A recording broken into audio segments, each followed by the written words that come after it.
راهنما. داداشی جایی میخواد بره؟ نکنی یا گیر میافتی.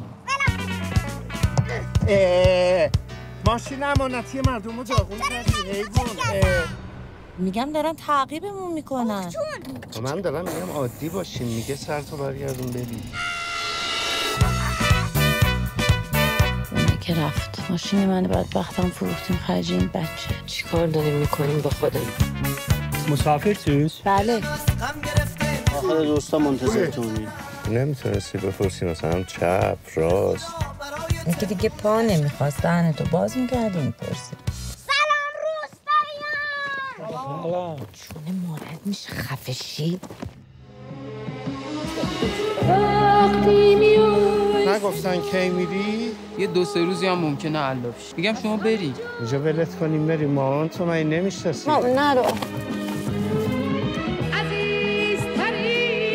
میدونم دیگه پاش برسه اونور انشالله خودشو سریع جمع و جور میکنه، هممون دور هم دوباره جمع.